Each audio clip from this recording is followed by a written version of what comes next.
You know, I've always felt very profoundly convinced that the unimagined life is not worth living. That's a play upon Socrates' famous statement, the unexamined life is not worth living. I mean, that covers all the philosophy, that one quotation.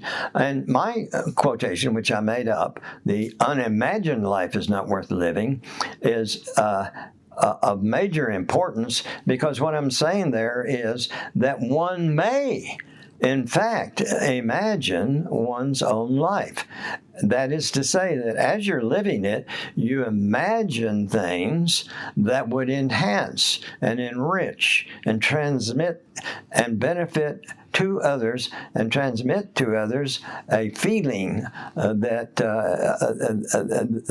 is very important at the moment, from moment to moment. So just think about how exciting one's life could be if one even attempted to imagine or also reimagine as time goes by, as one remembers things, reimagine one's life. You are then operating daily the way a writer or an artist operates.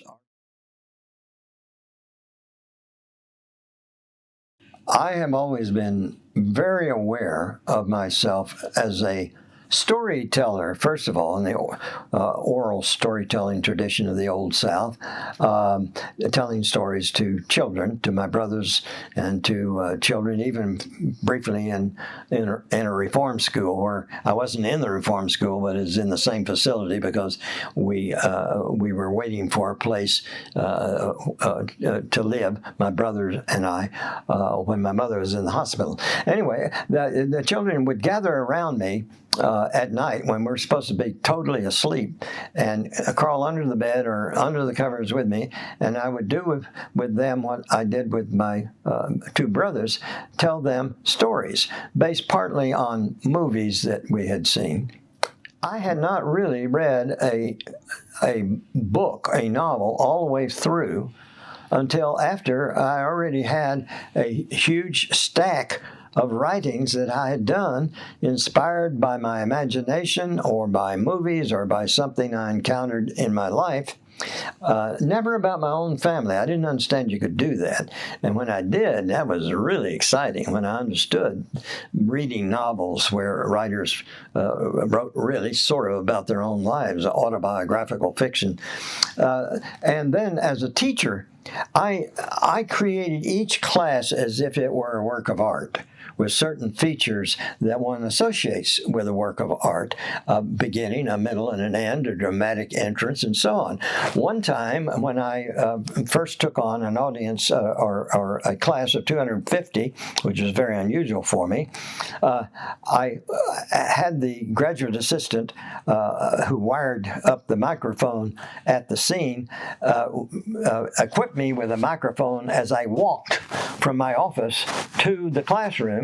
And as I walked, I came to the outside the place just before, on the dot, the class was supposed to begin, and I said, "When the students are prepared, the teacher shall appear." And then I opened the door and made my entrance. So that way and other ways, I would create every meeting as if it were a work of art. One more example that I particularly like is when I pretended to be an old guy taking a drama course, reading plays. And I sat in the back and said, well, I wish this God come on in here and get going. I paid good money to be here and take this course, and he's late. He's 10 minutes late. I don't know about the rest of you, but I'm getting restless. And the people would turn and look, and they were all revved up and worried, and they're having different emotions in the room. And then when I walked in, And then I'm sorry, I walked out, and then after about 3 or 4 minutes, I walked in, and I was the same guy, only I had more of a professional demeanor, and my voice was my regular voice. And they all remember things like that.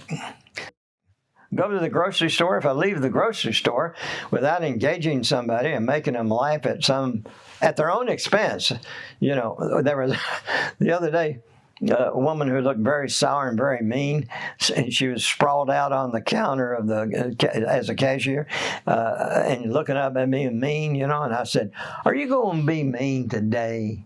And again, and she said, "I might be," and she instantly started playing the part. So it's how to set up a drama in such a way that people know I'm not really insulting them, you see.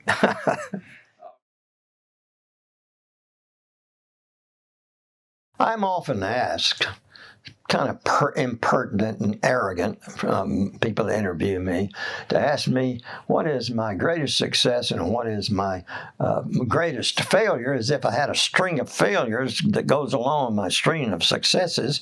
And I would say my greatest success is that work which is meets the criteria of a work of art more than the others might.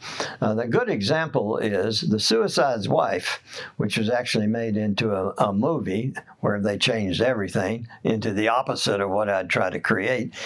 Every word is carefully selected according to my concept of artistic style and all the other artistic elements that go into an artistic work as opposed to just telling a story. And the Time magazine reviewer said Madden's novel reads as if honed on a grindstone. That is, every word was carefully chosen. One of my favorite writers, William Gass, once gave a 2.5-hour lecture to a room full of famous writers in which he talked, well, it was 2.5 hours, on one word. The word was and, A-N-D, from Gertrude Stein. They were spellbound, testifying to the force and power of a even one word carefully placed. Conrad, his wife locked him in because he was always wanting to walk around, not finish his novels, Joseph Conrad, and bring money to the house. And so she'd lock him in, and she let him out for lunch. And she said, "Joseph, what did you do today?" He said, "I cut a word." She said, "What? You didn't? How does that bring money? Get back in there after lunch and get us some money." And she let him out, and she said, "Joseph, what did you do? What did you do this time?" He said, "I put the word back in, and it made all the difference." So I'm often asked, and every writer is asked everywhere they go, every time they give a reading, every time they sign books, give a little talk before signing books, in conversation with people that want to have a conversation with a writer. It always comes up after, do you write with a pen or a pencil, which makes us want to jab them in the hand with a pencil or a pen. They always ask, do you have writer's block? Or what do you do when you have writer's block?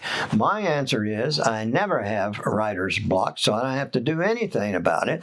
And the reason why I don't have writer's block is that I work from the aspects of the craft of fiction, the art of fiction, which enables me every time I sit down to go instantly into the work I'm writing where I left off the day before, because I'm trying to solve a work that has been that I'm rewriting, because anybody can do a first draft of a book, and I don't think about anything when I do the first draft. But I can instantly set to work doing at the usual speed without stopping and looking up at the ceiling and looking out the window. I don't have to even pause. Not only do I not have writer's block, I don't pause a lot. I just keep writing till I want to quit. And that's unusual as far as I know. I've written 64 books, keeping in mind, of course, that I've written quite a few textbooks for literature, each and every one of which was a work of art in its organization, its general principles, so that they were distinctly different from the other textbooks that were in play at any given time. And it's on the basis of being different that I was asked to proceed.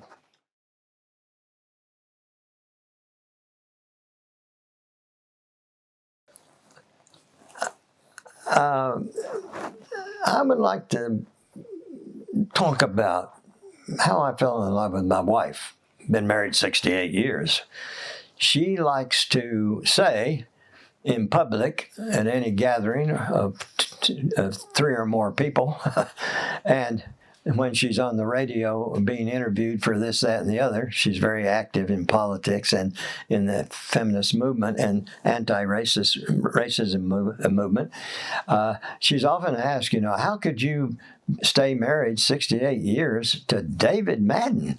I mean, I bet he's not so easy to get along with.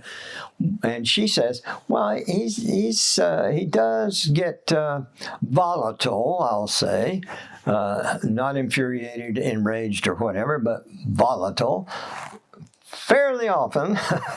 But the reason that we've been married so long is that it's easy to answer. We're both in love with the same man.